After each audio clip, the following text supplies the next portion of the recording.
I am Ryan, the life changer, and I am so grateful that you decided to join me today. This podcast is called Unlock the Power of Your Mind. Let me ask you a question. Are you ready for your life to change? Are you ready to unlock the power of your mind? Are you ready to be the best version of you possible? I want to help you. I want this podcast to give new, positive meanings to the difficult times that you faced in your life. And I want to help you become the best version of you possible. This is your time. The change is happening for you now. I know you're ready. Let's help today to change your life. All right, ladies and gentlemen, thank you so very much for joining me for another episode of Unlock the Power of Your Mind. Ladies and gentlemen, I have a guest with me today that is truly going to empower you, to give you hope, and to change your life. I'm so excited for this conversation with David Octavio Gandell.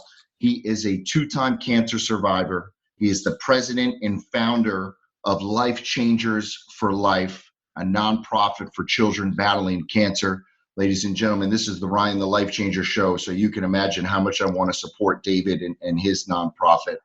David is a life coach. He's a nationally published author, motivational speaker. He's emceed fashion shows and fitness shows and concerts and charity events for over 2 decades. You might have recognized him from seeing him on the Steve Harvey Show, as well as Telemundo and Univision.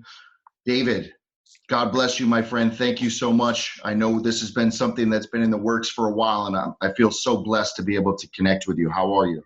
Amen, my brother. Well, I'm excited to talk to another life changer. That's my title is Inspirational Life Changer. When I got that title, doing my branding, it was the question I was asking me is, what do you do as that you inspire and then you change lives? And that became that. And then, of course, I heard of Ryan.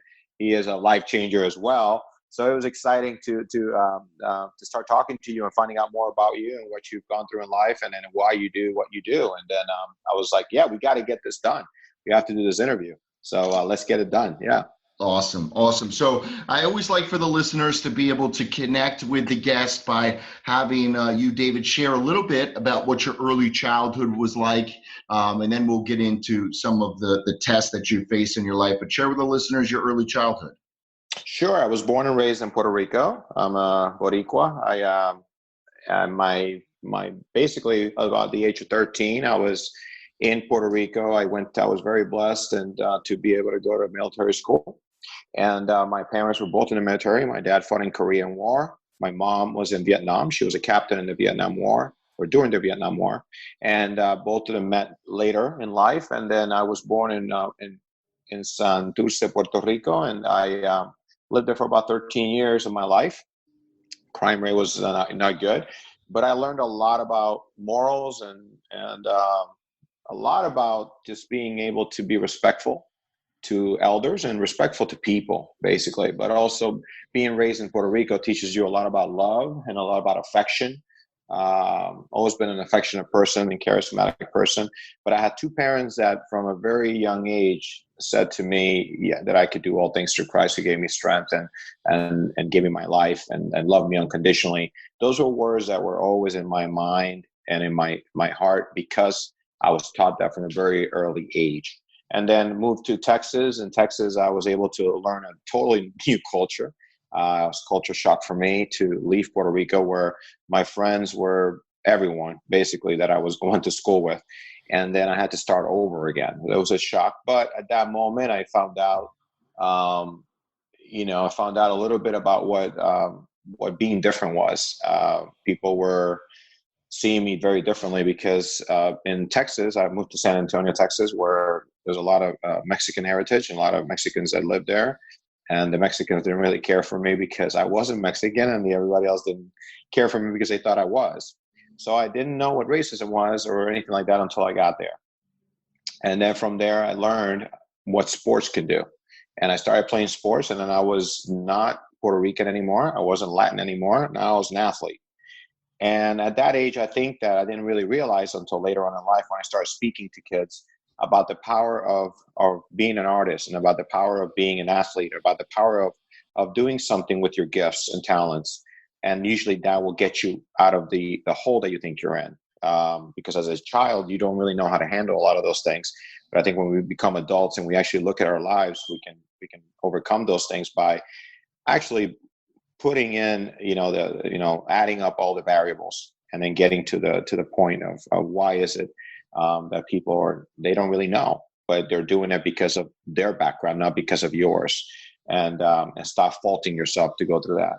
But from there, I learned a lot about sports. I was a good student, and I lived in Texas for a few years, and I went to Tampa, Florida.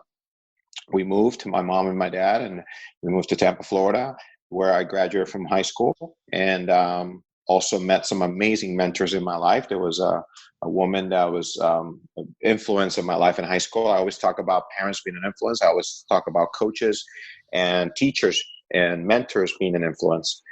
And this lady basically was the one that pushed me. She's like, you need to be in Future Business Leader of America. You need to be in Latin American Student Association, and pushed me into becoming, into using my gifts and talents that everybody else could see but me at the time, and utilizing for something bigger than I thought for myself. And then went to college, and again, same thing. I went to become president of my fraternity, president of America's Marketing and Student Association. I also became president of Business College of Business. And I did a lot of those extracurricular activities. I did a lot of internships while I was in college, and switched my major like most people do a sophomore year. I went from accounting and MIS to speech communication and marketing management. And those are the 2 degrees that I have today, 2 bachelors and a minor in psychology, minor in Spanish. And those 4.5 years were amazing because I learned a lot. I did a lot of internships, which I still tell a lot of kids to do. Get out there and use college as an opportunity to basically do whatever you want while you learn, and at the same time try to get some experience from businesses before you get into the business world. And I was able to have 2 parents that pushed me to doing all that, and at the same time other people that mentored me. And I was able to be obedient and listen to those people at the time. 22 years old, graduated from college. I started managing health clubs at the age of 22. I had a lot of offers, but I love training people. I love my clients, and I love changing lives, and I love transforming lives, not just physically, mentally. At the time, I didn't know I was doing it spiritually. And then by the time I was 25 years old, I had opened multiple fitness centers. I have opened gyms. I've opened studios for other people. I was a private consultant. And then by the age of 25, I was running 3 Gold's gyms in Tampa, Florida. At the time, those gyms were 24 hours. They were the Mecca in that area. And at the time, those were franchises that were part of a big, huge branding Gold's Gym franchises. We had, I think, over 20, 30 gyms that were all together in marketing. And I was able to learn a lot about that as well. And my life was basically pretty common in terms of what, graduating, things like that. But I had a lot of hobbies, Ryan. I had a lot of dreams. I started modeling and acting when I was 16 years old. I was doing auditions all the time. I worked in nightclubs when I was in college, and I loved that industry. I loved doing events. I started doing events very young. At the age of 20, I started hosting Fitness Universe, the largest fitness universe. The fitness show was one of the largest fitness shows in the country at the time. We had over 600, 700 competitors per year internationally. That show is a 2-day event that included Muscle Mania, Bikini Universe, Figure Universe, and all the Fitness Universe, all of that in one weekend. And I started hosting it. I believe I was 20 years old when I started hosting that show, and I hosted it for 15 straight years. And so there's a lot of those hobbies and dreams that just kept popping in. I was doing speaking engagements, using the gym, using health, using nutrition, using training. And I was going to schools and talking about that. So those were gifts that I had that I just kind of never really thought about it. I was just doing them. And at 25, one of my best friends, who's still to this day, he's my pastor, actually, Javen. He's the pastor of a church called the Now Church in Hollywood, Florida. And He was a gospel singer, but he never told me that. He was a worship leader for a church. He never told me that. And then I found out throughout the time I was training him and becoming friends with him, that I found out that he was a pastor. And I didn't know that. But one day he came into my office and he said to me, I feel like you're a big fish in a small town, in a small pond, and you're going to die here if you don't move. And it was one of those moments in life that I talk about, because all of us have those intuitions, but sometimes you have a feeling, right, Ryan, like a pain or something that comes into the, either you feel it physically. I think sometimes when we feel it spiritually, it's different because we try to analyze it a lot. But at this moment, it was a physical pain. I felt something like almost like a spike or a sword or a knife going into my heart when he said it, and I had to pay attention. Let's dive in there, David, so that you can paint the picture even a little bit more than you already have for the listeners, because I know I can personally relate with that story with you, not only because I work in the fitness industry, but there's probably a lot of people listening to this, men and women, that maybe are going to a job and they're not quite feeling fulfilled. Do you remember what you were doing in your office that very day? Like, do you go in your mind and put yourself back in that very moment? Well, the unique thing about me at that moment was ego. That was my moment. It wasn't that I wasn't satisfied. I wasn't satisfied in terms of I always wanted more. And I was always like that when I was a kid. I always felt like I was a leader, never a follower. But again, we are all raised, but we all have unique traits and gifts and talents that God gives you for a reason. I didn't know at the time that those were going to help me through cancer. But at that moment, it was an ego thing. I was running 3 clubs. I knew everybody in Tampa. I could go to any restaurant, Ryan. I could go anywhere, and I owned that town at the age of 25. I had billboards around Tampa that had my picture on them, right by the university and Del Mabry. So it was an ego thing, and I knew it, but I didn't care. Like even though I was a Christian and all that stuff, that had no bearing in this part of my life. I was just I was loving life. I was doing a lot of things, and then here comes a guy that I respect and truly believe that he's in my life for a purpose, and he says to me, "You're going to die in this town if you don't move." Those were his exact words? Those were his exact words. And if you don't move, you're going to die here. And again, death to a lot of people means something different. And again, the longer we go through our life and the longer I've gone through my journey, especially after cancer, death doesn't have to be physical, Ryan. Death, you could be dying right now. I mean, we're all dying, of course. After we're born, we're dying. We just don't know when, right? But sure. What I mean by that is some of us are living through life and not living our lives. So basically, your dreams are dying. So you're not doing anything extra. You're not doing anything different. You're just going to continue. I was doing great things. That's what I thought. But at the end of the day, it was things that basically I learned later on in life anybody could have done. It was just at that moment, I had the drive, I had the passion, I had the youth, I had the energy. I mean, I had the education, I had everything, and I loved it, but I had bigger dreams. And my dream when I was a kid was to inspire millions, and I did not know how that was going to happen.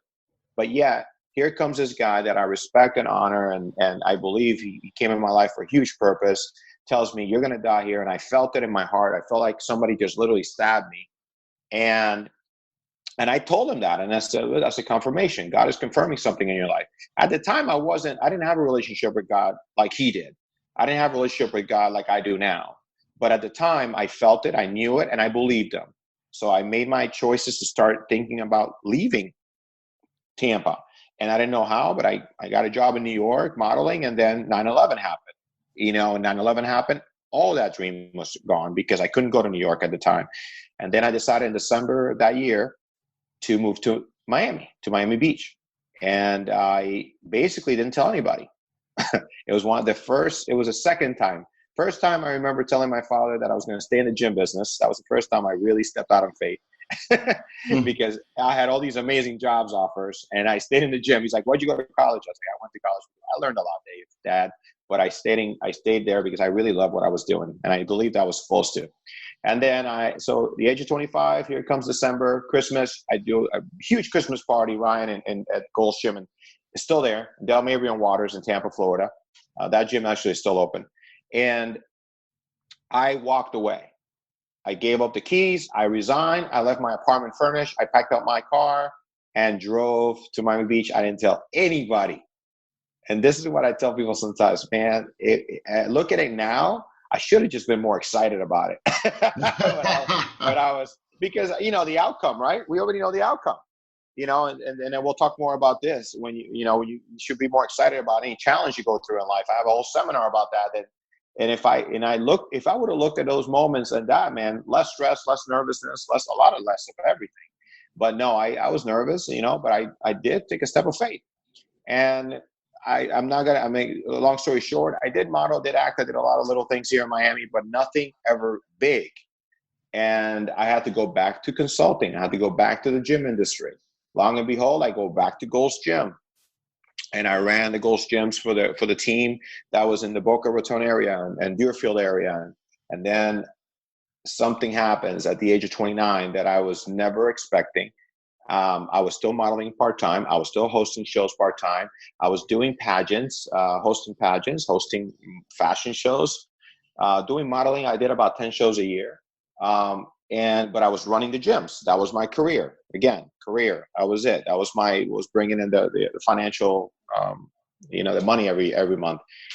But at 29 years old, I never expected. I was shredded. I think I was about 178, 180 pounds at the time. I was 29, long hair, and I feel a lump, and my whole life just stopped. And it took about 7 months for me to even make an appointment, Ryan, to go to the doctor. Where did you feel the lump, David? It was in one of my testicles. So it grew very rapidly, very fast. And I knew the whole time that I had cancer. I never, ever doubted it. I knew I had cancer. It's just like, it was like God telling me, this is your calling. This is it. This is why I'm choosing you. This is why I gave you your charisma and your personality and your drive, and why you want to speak all the time, and why you want to be in front of people all the time, and why you like acting, and why you like being on stage. This is it. This is what I'm going to do. I'm going to use all those talents and all those gifts to tell a story. And that story will define your dream that you had when you were a teenager in Puerto Rico of inspiring millions. And that didn't come that fast. I'm telling you, I'm giving you a fast forward version, but I go back to that day when I felt it and I knew it. But it took 2 years for me to reveal what I just said to you, that all those gifts and talents and all the passion and all the things that I wanted to do was to eventually tell a story, to give other hope, to inspire millions. So, but that took 2 years. So wow. At 29, I go to the doctor. I'll make this part short real quick. It was Friday the 13th, Friday 13th, 2004. I will never forget that day. I went to the day before. I went to a regular doctor. The regular doctor put me with a urologist. The next day, I was diagnosed with cancer. He said it was going to be a quick surgery. We had an outpatient surgery on the 16th of Monday, August 16th of 2004, and we had our in and out procedure. I went home that day. They took the testicle out, of course. And I was okay. Well, Lance Armstrong, remember at the time, had the book, and I had read the book, and I went through all that. And he had the worst case of testicular cancer, and he was running marathons and triathlons. So, I'm like, the bicycle race, and I'm like, okay, you know what? If he beat it, and he had the worst case of testicular cancer, then I can be cured. I'm going to be okay. I started getting a little confidence again. And then they called me back and they said, Mr. Gandell, we need you to come back to the hospital. I said, well, I just left. I just had surgery. I said, yeah, well, in a week or so, a couple of days, come back. And I came back and they said, you don't have testicular cancer. And I said, oh, okay. Well, so I didn't have cancer? He goes, no. Well, hold on. You have it, but you have terminal cancer. and you have what's called an immature teratoma. It's a tumor that grows different types of cancers and usually is full of bones and hair and nails and all kinds of weird things. It's like a mutant baby that never grows. And what happens is, because it's so immature, it grows different types of cancers that are extremely aggressive. And because of how aggressive they are and because they multiply, we can't treat it. There's no cure. We've never had anybody that was able to survive it, because you can try to cure one cancer, but another one's growing. So it's not one cancer, it's multiple that grow out of that tumor. What's going through your mind at this time, David? My mind at that time was, I mean, I had already, when I got the word cancer, I passed out. This is when I first got, before I had the surgery. On that Friday, I remember passing out, and I never passed out. I mean, I played sports. I probably got hit in the head a couple hundred times, but I never passed out. I never blacked out totally. Never remember blacking out. Never broke a bone. Never had surgery. None of that stuff. And I remember passing out. The nurses, I was giving blood, and I gave blood all the time. So it was never about being afraid of giving blood, but it was the fact of they finally confirmed what I already knew. Right. But to hear it from a doctor, and this is what I talk to patients all the time about when I go visit them, is like, you cannot allow the word to stop your life. And that's what most people do. It doesn't matter what type of cancer they have. As soon as they hear cancer, it's almost like, my life is over. Let me get ready for die. Let me get ready to give up. Let me get ready to give up on everything. And that's the one thing that I try to help people get over, as just hearing that word. And I came up with that word, cancer is not a death sentence. It's just another challenge. And when I did that seminar, I remember a lot of people getting it, right? So, but when he said that I had that, I said, well, if this, I thought the first thing was, I said, well, hold on. If it's immature, then it can't be bad. And then that was the opposite. It was that's what they said to me. No, being immature, if it was a teratoma by itself, we can cure that. But if it's an immature teratoma, we have no cure, because it's the variety of cancer that can grow out of it. You can have a sarcoma, you can have a non-seminoma, you can have this, you can have that. I'm like, oh, okay, I have no idea what that means.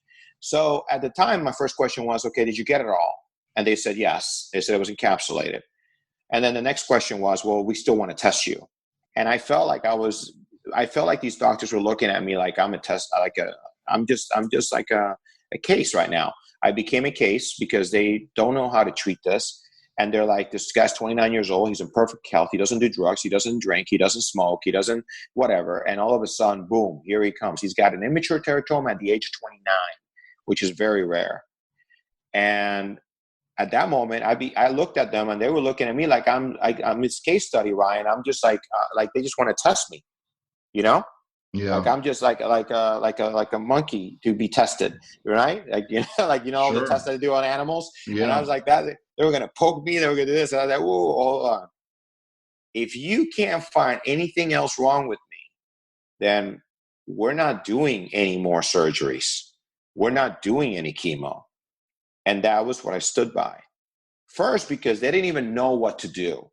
And just the way they were acting, it was like they just wanted to try. They just wanted to go after whatever. They're learning, And I don't think there's anything wrong with that for doctors that are listening to this, or anyone that, when you find something miraculously, for them, this is a miracle, Ryan. For them, this is like, wait, we just found something that we don't even have in the oncology book. And let's do all our tests. But thank God I was strong enough to say no, and say, no, you know what? I'll keep doing my scans. I'll keep doing the blood work. I'll keep doing everything. But I am not submitting myself to any more surgeries, any more cutting, no chemo, radiation at the time. And I was glad I said no. I could have just let them cut me open, and I probably, who knows where I would have ended up. So that was the first time that I think in faith, I was kind of stepping up. It's like, okay, God, why do I have to go through this? What did I do in my life? I thought I was doing good, right? Like most people say I do good. I thought I was doing good, but why? And that's where I came back with what I said earlier in this message, was that I literally had to build a relationship with God for 2 years. And I had to start speaking again. I had to start I did charity events for cancer. I did all kinds of stuff. I did an art auction. I started doing all the walkathons, and I started getting really close to that part of the world that I wasn't in at all, which was the cancer community, which at the time, Ryan, it was very small. I mean, you're talking about 2004, Ryan. You're talking about 2005, 2006. The cancer wasn't what it is today. Right. You know, I mean, we got to go back. You got to think about this is 15 years ago, the first time I was diagnosed. 15 years ago, almost to the date of this interview, of this podcast that we're doing. January of 2004 is when I felt the lump. So we're 15 years ago from me having to go through this mental struggle of finding out that I had a terminal disease. And then there was not a lot out there, but I was doing what I could. But those 2 years, God revealed to me that I would go through something worse. And he revealed it to me through dreams and vision, which is part of this message that we're giving out today. It's about faith and vision. And that vision was me being on stage, hosting, modeling, doing everything I love to do, even being back on theater, Ryan. I had done theater since college. And I was back, and I could see these dreams and visions of me being back on stage. But the big caveat was I had short hair. Wow. And I hadn't had short hair, Ryan, since I was 16 years old. 16 is when I started growing my hair, buddy, because I was like, I'm becoming this model, and I was doing these shows, and I was like, I'm growing my hair. And I had long hair, buddy, till I was 29 years old. I mean, I'm sorry, 31. When I shaved my head is when 2 years later, when I got the second diagnosis, is when I finally shaved my head. But for those 2 years, from 21 to 31, I built this relationship with God. I got closer to God. I asked the why question. And that's why I tell people all the time, why you do what you do? Well, I had to ask, why did I get what I get? Why did I have to walk through this? What was about me? And then through those dreams and through those visions, that's why I would say to people, if you have a vision and you have a dream, the only one that's going to stop you from it is you. But to get to that dream to be accomplished, there's going to be a lot of work. There's going to be a lot of sacrifice and maybe some suffering to get to that dream to come true. For sure.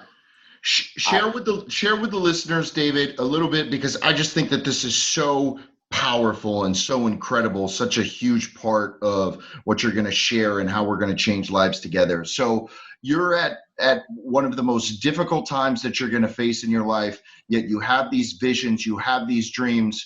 What is going through your heart? What emotions are you feeling when you wake up and you have these visions and these dreams? Well, like anything else, there's a lot of doubting that comes up. There's a lot of fear that comes up. That's always part of the conversation, Ryan. So when people say, "Oh, yeah, you ever doubted? You ever heard?" No, of course you do. I mean, if you're not a human being, I'm not a robot. So sure. Of course you have all the feelings that you can think of, but what I try to focus on is that it's like if I was going to be on stage with short hair, that means I had to live. That was going to live. So that's what I tried to hang on to. I was like, okay, why would I have a dream of me being back on stage hosting? Why would I have a dream of being on a theater stage? Why would I have a dream of me speaking in front of thousands of people with a short haircut while I had long hair? That meant that I was going to survive cancer, and that's how God got my attention. And then I stuck to that, Ryan. Like I really did. When I got the second diagnosis was in August 2006. That's when I ended up in the hospital. But I got the diagnosis in April of 2006, and that diagnosis basically they told me that there was no cure. I did holistic treatment. I did all kinds of diets and no sugar. And I did vitamin C injections. I came out of pocket. I spent all the money I had. I kept working at the gyms. And long story short, I hosted Fitness Universe in 2006 with cancer. And in August, that was in June of 2006, I went to see my cousin get married, which she's like a sister to me. And I went with cancer. And I basically said to God, give me the summer. And I did everything I wanted to do that summer. And then August came up, and I told my girlfriend at the time, I said, take me to Orlando. I said, what's in Orlando? I said, it's a fashion show. I said, she said, you can't walk, but you think you're going to model? I said, I made a promise that I was going to be there. So can you take me there because I can't drive? And she took me to Orlando, and there's pictures and videos of me actually modeling in that show in Orlando. That day, I told the people from the show, I have cancer and I'm going to the hospital when I get back. But again, all the doctors had already told me there was no cure, but I went to the emergency room that Tuesday, 2 days later. This was the first Sunday in August. And I went to the emergency room, and the doctor looked at me like he was in tears, and he couldn't even figure out how I was still alive. I had a PET scan that was done. Every single organ in my body, from my pelvic region to my chest, was covered with cancer. It was a branch that was basically like a Christmas tree upside down from my pelvic region to my chest. And he could not see one organ in the PET scan. And he could not understand how the organs hadn't started to shut down yet. And for 3 days, he basically called every oncologist he could, faxed every oncologist, because back then we had a lot of faxing going on. And nobody said they had a cure, and nobody wanted to take my case. So on Friday of that week, I had started a morphine drip. And for everybody that knows, a morphine drip usually means what? It means that they're going to put you to sleep. This is yet to keep you comfortable. And basically, that was the first time that I looked at it. I was like, somebody really telling me this is it. This is your death sentence. And I remember, same girlfriend at the time, I said to her, I don't know how, but I have a feeling God's going to heal me. And I don't know how, I don't know in what way, I don't know what he's going to do. I have no idea, but I just know that I'm not dying. And that Friday night, late Friday night, Dr. Benedetto from Sylvester Cancer called and said, what are you doing with Gandell? And they said, oh, well, we started a morphine drip. He said, if you have nothing else to do with him, send him to Jackson Memorial tonight in Miami, and we will try something. I was in an ambulance, high as a kite, on morphine. And I remember making a joke. There's a really popular nightclub in Miami called Space for many years. And I remember going to 95 South, and I could see it on the window, 95 South on the ambulance. And I said, are we going to Space? Charisma was there with you, even in the ambulance ride. I was making jokes, and I haven't been there in a long time, but I used to DJ. I told you when I was in college. So all those, there's a lot of places that you visit when you DJ and you go. And I never did drugs, but for me, it wasn't about that. For me, it was all about music and just being, the energy. But I was on the ambulance. I get to the hospital. I told my girlfriend at the time, gave me 2 pieces of paper. And I don't know exactly the words that I wrote, but it was something like, Dr. Benedetto, I'm here. David Gandell, something like that. I don't know if I said your favorite patient I don't know what I said, but it was almost like an introduction for me to him. And you know how the hospital rooms have those big wooden doors? So that door was open, but then I put the paper on the top of that. I didn't do it. Somebody did for me. I taped it to the top of it. So the 2 pieces of paper were laying over where the door would be. And so basically he walked in, I think it was midnight or 1 o'clock. I need to look at the report. And he looked at it and he of course took it. and he wasn't in a funny mood. He was just like saying, listen, we're in uncharted waters. We've never dealt with this. You have the worst case I've ever seen. And we're going to try something. But I can't give you any hope. And I said to him, God's going to heal me, and you're the instrument. And he looked at me like I was nuts. And I said to him, do you know why you're the instrument? And he didn't say anything. I don't remember him saying anything to me. And I said, you're the instrument because you're the only one that called. Oh, you answer the call that no one else in this country, from Moffitt to Sloan Kettering to Lance Armstrong's doctor, Texas, Indiana, Boston. Everybody knows about my case, Ryan, by then. This has been 2 years now. 2004, I get diagnosed. I get re-diagnosed in 2006. By the time I was basically in Miami, every doctor in the country knew of my case. Every single one that dealt with anything regarding cancer, teratomas, testicular cancer, anything regarding my case, anything close to it, every single doctor knew of my case. And they all said I would not survive that weekend. Wow. So here comes this guy who knew my case, calls at the last second. Now, I never heard of Benedetto before this day, by the way. So I never heard his name mentioned in any conversation with any doctor that I ever had. But he's the one that makes the phone call and says, let's try something. So I said to him, you must be the instrument because you're the only one that called. You made that call. And Ryan, I've never been to jail, and thank God I've never had a record or anything like that. But the only thing I can imagine is somebody being in death row and the judge waking up in the middle of the night, right, and calling, and they're going to do the injection or something, or the electric chair, and they said, stop, he's innocent. You know what I'm saying? Yeah, you know, that's the only feeling or the only analogy that I could tell people how I felt. I felt like this is it. You know, I'm free or whatever. I don't, you know what I'm saying? Wow. Is that kind of analogy. And it's like, it's okay. You're going to be okay. But guess what? This wasn't okay. I haven't started treatment yet. I don't even know what's going to happen. I don't know what we're going to do. But the fact that he called and he said, bring him down, let's try something. That was me saying the judge called and said, let him go. You know what I'm saying? He was your hope. He was it. He was a confirmation. Again, I tell people, I said, when you have a vision or a dream and you start and you find a little bit of hope, you continue to be obedient, continue to move forward with faith, and then more hope will come through other confirmations, through other people, through other messages. You know, it just depends on your faith and how strong and how obedient you are. So he tells me this news, and then to make a long story short, but I mean, I have to tell this part of the story. So I did one round of chemo, Ryan, after all the exams. They did exams for about a week. And then I did one round of chemo, which lasted 5 days, which is 14 chemos in 5 days. What they call my thing, they call it a cocktail, by the way, like a drink, a cocktail.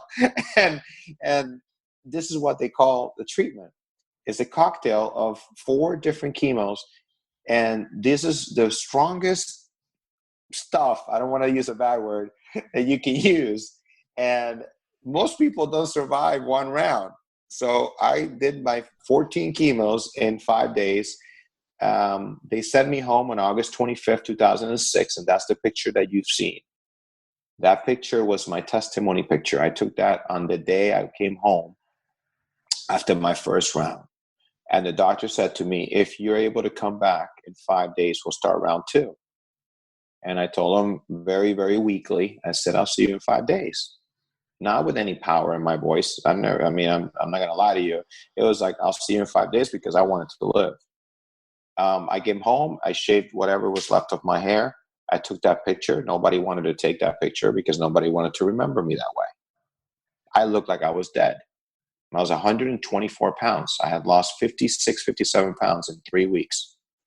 And I came back in 5 days. I did round 2. And then I did round 3, another 14, another 14. And then right around the 3rd round of chemo, I kept praying. And I just asked God, I was like, what can I do? Because I see you're working. I'm still alive, Ryan. I remember I was given like 3 death sentences by now. Right. I'm still alive. I'm saying, God, you're working.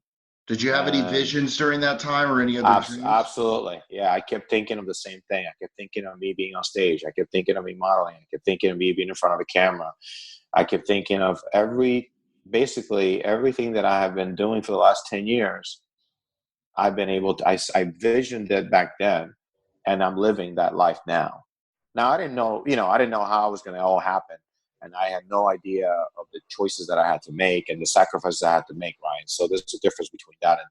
But yes, I continue to hold fast to that belief and that faith and that hope of me making it and doing all these other things that I thought that I would do. eventually. And then I said, okay, God, the doctor is believing. He's doing his part. You're doing yours, because I wouldn't still be here on this earth. What can I do? And then the next day I woke up with a hunger to go to the gym. Again, I worked out since I was a kid. This is part of my life. This is my livelihood, right? This is what I'm used to doing. And like I tell people, there's dreams that we have when we're kids, and there's things that we do when we're children or young men or young women, and we forget that those are things we love to do. I love being in the gym. The gym gave me purpose sometimes, you know? So I went to the gym. I started working out. It didn't last too long, about 5 minutes, but I felt good because I felt alive again. I felt like, wait, hold on. I'm alive. I'm still here. Like, I'm in pain, but I'm still here. And how much did you weigh at that time, David? I was 128. I believe I was 128 the time that I went to the gym to work out. I was only about 4 more pounds than I was on August 25th. It was about a month and a half later. I had only gained about 2 pounds every 3 weeks, something like that, every 2 weeks. So I went to the gym, I was 128. I came back to the hospital at 132 or 132. 132, 133. And the doctor said, I remember his face. He's like, okay, well, you double your weight. Now, mind you, think about this. I lost 57 pounds the first round. I gained 2 pounds the second and the third round.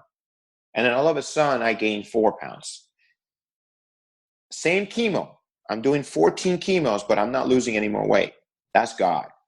And then here I come, and the doctor's telling me, why you gain like double the weight? What are you doing? I said, well, first of all, I'm going to the gym. Second of all, I'm eating more because I'm going to the gym. I'm eating more. Why? Because I felt better. I felt a little bit better. I felt like I had a little bit of control. I had a little bit of choices that I can make. I had some kind of power. Everything else I can't control. Everything else I can't change. But I can do something. And that's why I try to tell people, stop focusing on all the negative stuff. Stop focusing on the world coming down on you. And start focusing on a little bit of what you can do. And then little by little, the hope continues to grow. And faith continues to grow. And then that's it. You just need to feel a little bit good for a little bit so you can at least, you know how many people, Ryan, would come to you and say, man, I have a headache, man, I'm stressed, man. And the first thing you tell them sometimes, like, okay, are you drinking water? Are you eating? And are you sleeping? Yeah. Simple things. I think it's so powerful, and I'm sorry to cut you off, David, but No. I want the listeners to really let that sink in. What David is saying. This is a man who had been given death sentences, going through all those rounds of chemotherapy, where most people would, and understandably so, probably just want to sit in their bed. And here there is that fight, that hope inside of you. And you're going to the gym, you're continuing to focus on the positive, you're having faith. Like, that is just such a powerful message for the listeners out there, that, and for myself, right? Like, facing just the little BS of life, and we focus on the negative, and here you are going through one of the biggest obstacles that a human being can face, and you are focusing on the positive. Like, God bless you. That is so powerful, David.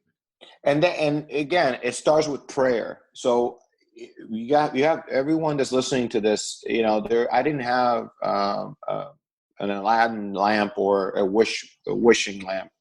This was prayer. People say, how do you deal? My back was blistered up.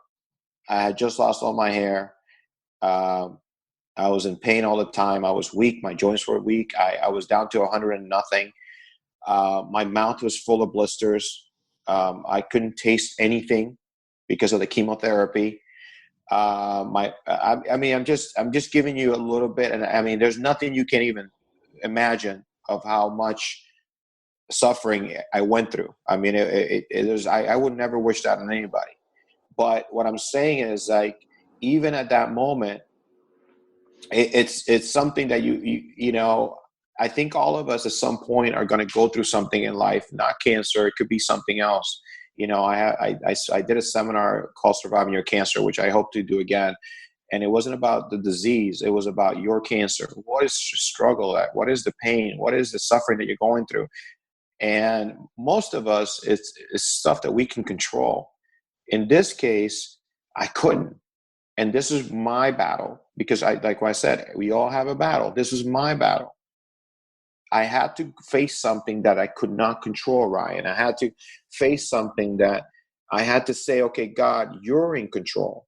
And the only way that I could deal with the pain, Ryan, was through listening to the Bible on CD, on DVD, because sometimes I couldn't read anything. And I would just listen to music, gospel music or Christian music or worship music, whatever you want to call it. And that was it was just being in prayer was the only way that I could deal with the pain, because I couldn't deal with the pain physically or with medication or anything like that.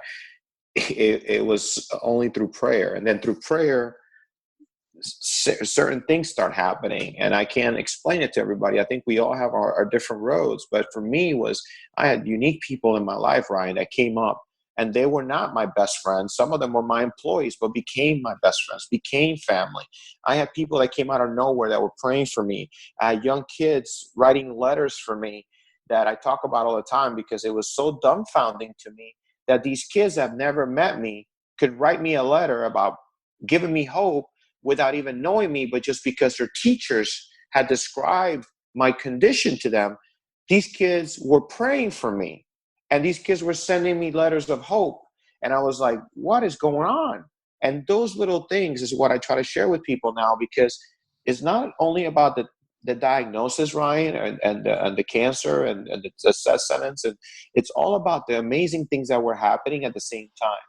So to fast forward a little bit longer, I kept working out. He thought I was crazy. I told him I already been called crazy, because I thought I was going to live, and I'm still alive, right? I go through all these rounds. I get to December, Christmas. I go back to do a seventh round. I'm fast forwarding just because I know we have a short amount of time, but I want to get to this. And I have to go back to the hospital on December 27th. My last chemo was December 31st of 2006. New Year's Eve, my 98th chemo, 98. I came home. I said a prayer. I said, God, 2007, no more chemo, please. I think I've done enough. I've learned my lesson. What I didn't know, Ryan, it was the numbers, like in biblical terms, 7 times you fall, 7 times you get back up. I went to 7 rounds of chemo, 14 chemos per round divided by 7, that's 2. I did 98 total chemos, and I got back up. And then the doctor called me the first week of January, and he said, we have surgeons for you. You need to interview them. And I found the surgeon I wanted after interviewing them, and we had a surgery date for February 1st. And I worked out so hard, Ryan, for 3 weeks. I was only about 130-something pounds, though, or maybe 140 at the time. But I worked out so hard, Ryan. I was in pain, so much pain physically, but I didn't care, because I was like, I'm going to work out like there's no tomorrow. And I had to get stronger no matter what. But the other thing is, I didn't want to think about the surgery. I was so afraid of the surgery. And then finally, I was like, why am I afraid of something that is going to heal me? This is the beginning of my new life. And it was February 1st of 2007. I just celebrated that anniversary of that surgery. February 1st, 2007, I had a 12-hour surgery. I was in the operating room for 14 hours. They tested all my tissue. They removed 4 to 5 tumors. They removed all my lymph nodes in my pelvic region. They removed the kidney. They cut part of my intestine. They put me back together. They stapled me and put me in a room. I woke up the next day, and I had 6, 7 doctors looking at me like I was the president of the United States. I was literally, I feel like they couldn't wait for me to open my eyes, because of all the work they had done to save my life. And I woke up, and I don't remember that much. I just remember all 6 or 7 of them standing in front of me, like the angels with the white robes. And then all of a sudden I get, I think it was the next day, I had to get up. They had to get you up. And my mother was the one that went to the doctor and found him and asked him about the tissue and asked him about everything. And that was the day that the doctor said to my mother, she was the first one to know that they could not find any cancer in my body, that all those tumors were dead, And then every single tissue that was cleared of cancer after the 98 chemotherapies. And I left the hospital that week. Valentine's Day, that was yesterday, right? Yep. Well, we're recording this, but just this week we had Valentine's Day. And February 14th, I kicked my parents out of out of my apartment. And I told them, I said, I cannot take this anymore. It's between me and God, and I need to get back up. And I can't do this looking at you every day, because it's really hard for me to see my parents suffer. And they suffer, brother. And a few weeks later, that week I started walking. A few weeks later, I was doing bands and stuff, and doing stuff with the ball, and doing squats on my couch, just like standing up and down, right? Yep. 6 weeks later, I went back to the gym for Easter, and I made my comeback to Fitness Universe in June of 2007. I was on stage at 152 pounds, and I was on stage with short hair, brother. And it was like a surreal moment for me. I don't have enough words to describe that feeling. And fast forward to August, a year later, I was at a church recording my best friend Javen, a concert he was doing for his mother's birthday. And he says, oh, by the way, when you go up there, go tell your story. And for the first time, brother, I started talking at a church. I don't think I've ever spoken like that at any church. And I started talking, man, and I felt like I wasn't even talking. And it was like God revealing to me why I went through what I went through, and why he was going to use me. And I tell you, brother, I mean, I recorded that, and it's going to, I'm doing my book, and my documentary is going to be in the documentary, that speech. And I tell you, Ryan, brother, 11 years cancer-free today.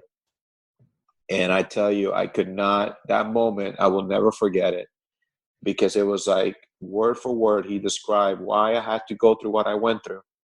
And then when I meet people like you or anybody else, I say, you must be special, because God saved my life so I can be a blessing in your life.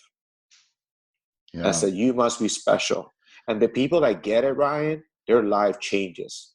I mean, I've been able to witness for the last 11, 12 years, all these amazing people live their true purpose and their dreams because they listen or because they cross my path.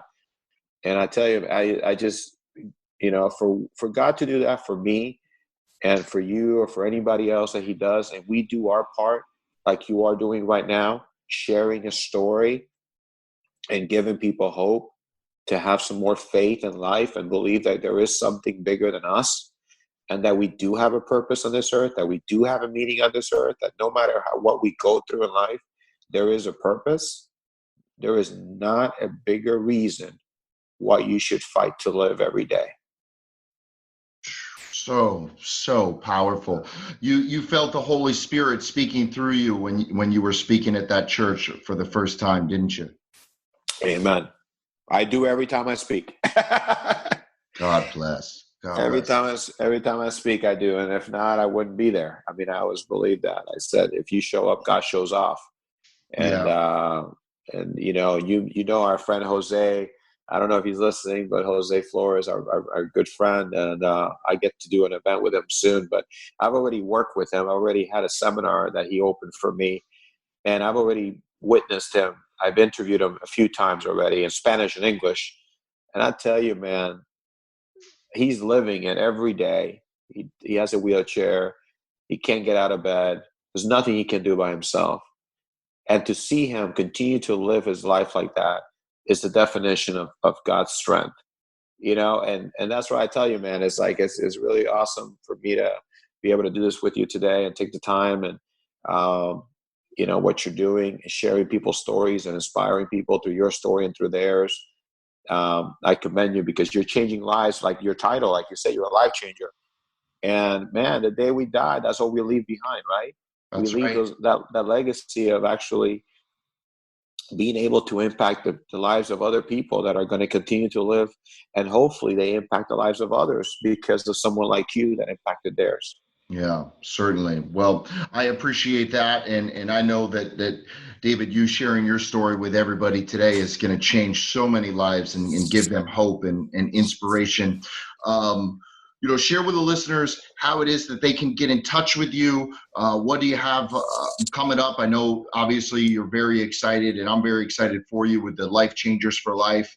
Talk and share with the listeners about kind of where you're going, what's next for you.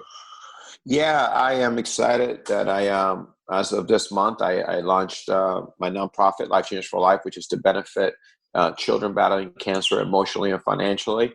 And I'm going to do one or two events this year. I'm going to do one or two events, um, but I have a lot of strategic partners and sponsors and supporters that are going to help me, raise awareness with this foundation. I'm excited for them. Anybody that has been promising me, now they're coming through and calling me.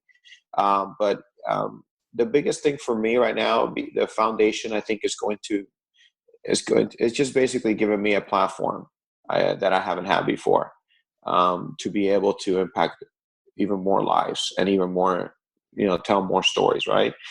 Through the TV shows and all that stuff that I'm doing. But the big event that I have that I really would love to become a conference, Ryan, that I hope you can come to one day is we're doing an event in March 23rd, which is how do you have faith when hardship turns into your life's purpose? And when hardship turns into your life's purpose is going to be from the My Purpose 360 series of events that we want to do every year. And Jose is a part of it with me, Jose Flores. So I'm excited for that. But to get a hold of me is easy. It's davidgandell360.com. David Gandell 360. Gandell with two L's. Gandell 360.com. And all my information is there, Ryan. I don't know if you've been to it, but I have all my social media there. My events are there. You can look at my website. You can contact me directly there through anything. It's a landing page I love. I hope one day everybody has a 360 site. Yeah, it's definitely an incredible, easy way to, connect with you on all the different platforms. Yeah. And then, for people like you and me with podcasts, you can put your podcast there. I put my TV show there. I put my YouTube channel there. Events, you can buy the ticket for the event there. You can do anything. Contact me through WhatsApp, through anything. So, it's a really, that was part of the branding, a strategic partner in my foundation, Ray Perez, who does my branding, and he did the 360 site. And I really believe, like I tell people all the time now, I don't give out my phone number. I just give out my 360 site. And it's really cool. It's an easy way of connecting with people. But for people like ourselves that have all these messages to give, like your podcast and my shows and everything like that, is a great way of putting it in one place, so people can take their time, and get to know you, Ryan. And that's the biggest thing. I've had people just go through the site, and then 2 months later they call me and said, "Man, I saw this, I saw that." I said, "Why didn't you call me?" I said, "Oh, well, I wanted to get to know you first." And they went through they did all the YouTube videos, they did all the interviews, they went through all that stuff. And then of course I'm going to put your podcast there, so people can tune in. But and that's the biggest thing, man. I mean, let me ask you a question, Ryan. You saw a little bit of my story. What did you feel when you first came across my testimony? David, what most inspires me about you is the way that you are able to take your test and the hardships and the obstacles that you faced, yet frame it in such a positive way to give purpose to your life. And also what I find so inspirational is the fact that when you went through that difficult time, it actually strengthened your relationship with God. And for me, some of the most difficult times in my life that I faced, I haven't always maintained a close relationship with God. And the fact that you did, and to see God working in your life and to the point where you're at now with the television show and the foundation. And it's like, man, it would have been so easy for you to give up or to give in. and you said, no, I'm going to be a man of faith. I trust that God has had this in my life for a reason, and I need to figure out what that reason is. And so that's why I respect you so much, and I feel so grateful that we could share your message today, because it's so powerful. Well, I know we're almost out of time, but I thank you for sharing that with me, because I always, it's a confirmation to me when you share a message like mine, that to hear people, their perspective on it, right? And like I said earlier, if you can look at your challenge and be excited through it and believe that there's a blessing at the other side. In other words, like, think of what's the worst thing that can happen. It just brings something small like a car wreck, right? You get in a car accident, and all of a sudden you need a new car. But to get to the new car, you have to go through all the insurance company. You have to go through, and you go through all these things, right? And then all of a sudden, here's a new car. And it's like, well, why do you have to go through all that to get a new car? And I said, maybe, just maybe, there was something wrong with the other car. And that car accident might have helped you, or might have saved your life. There might have been something wrong with the car. Maybe there was a tire that would have blown up. There was something you would have done, and you would have died in an accident instead of the way the accident happened.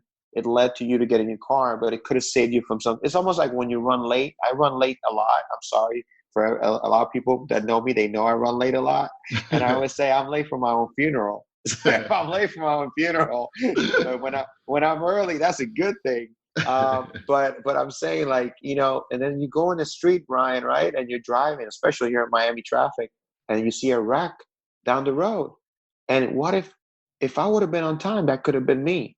It's just the way, when I pray about certain things, and I ask God to guide me and protect me, it's not always like, David, here's what's going to happen today. No, it's not that. It's just your own intuition, your own thought process. Maybe you get a phone call or a text from somebody that stops you for a few minutes, or maybe you feel like you're supposed to pray for somebody, and you send them a text message, right, Ryan? I have a feeling, man, you probably texted people sometimes out of the blue, and you said, listen, I'm just praying for you, or I'm just thinking about you. I hope all is well. And then all of a sudden they're like, hey, how did you know? I was going through this. How do you know that, and that's what I mean by that, Ryan. It's like, be excited through your challenges, anything that comes in life, but also look to that opportunity to become a blessing in someone's life. And for me, man, I was excited about my life, even though at the time it didn't look so good, but I was excited about the possibilities.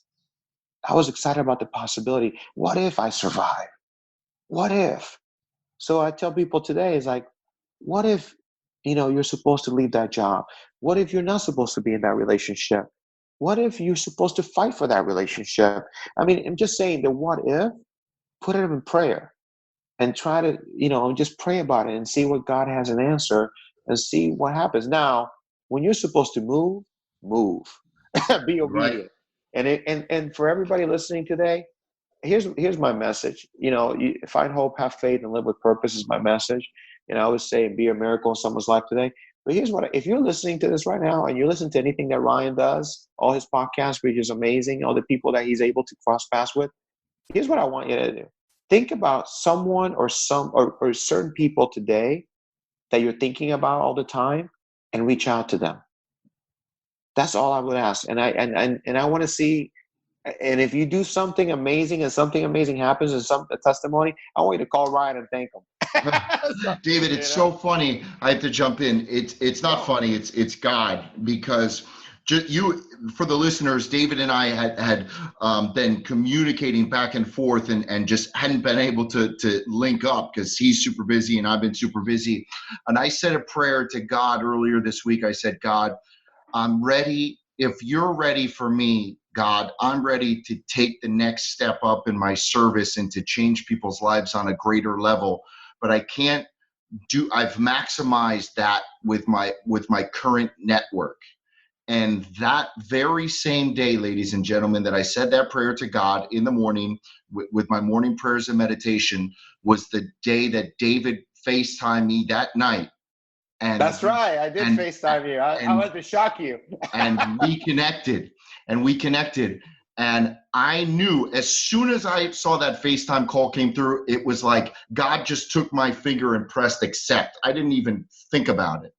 Amen, brother. I mean it, David. And I didn't share this with you when we spoke the other day. No. We just talked about trying to make a date. So the listeners know David's hearing this for the very first time that I share this with you, and just how powerful God is that we're going to end the podcast on this note. But I said a prayer to God, and that very day, despite the fact that David and I had been going back and forth for months, it was that very day that David reached out to me. And I feel so blessed, David, and I'm so grateful. And I know that it was God's destiny for us and his divine intervention that linked us up today. So I wanted to share. Brother. Well, thank you for sharing that. And I just felt the need to shock you. I was like, let me FaceTime and see if he answers. Thank you for sharing that with me, because that's just another confirmation that, that I'm doing the right thing, that I'm reaching out to others, that I'm praying for other people in my life. And, but thank you, man. And may God just bless everything you do. Keep being a life changer like you are. And I look forward to meeting you in person, my brother. I look forward to, sharing more of these stories, because there's so many stories in the last 11 years. But God bless you, my friend. Thank you for this opportunity. I don't take it for granted. God bless you, David. Thank you so much. Have a great night. You too. Bye-bye. Ladies and gentlemen, I just want to say from the bottom of my heart, thank you so much for taking the time to listen to this podcast today. My prayer is that it has helped to change your life, to make a positive impact in your life. And I just want to let you know that every single day, the first goal that I write down is I have changed 1 million lives. So ladies and gentlemen, if this podcast helped to change your life today, I would ask you to please go on to iTunes, rate, review, and share this episode with somebody else who you know will benefit and have their life changed. Thank you again so very much. It means the world to me. Go out there and be great today. Make a positive impact in the world.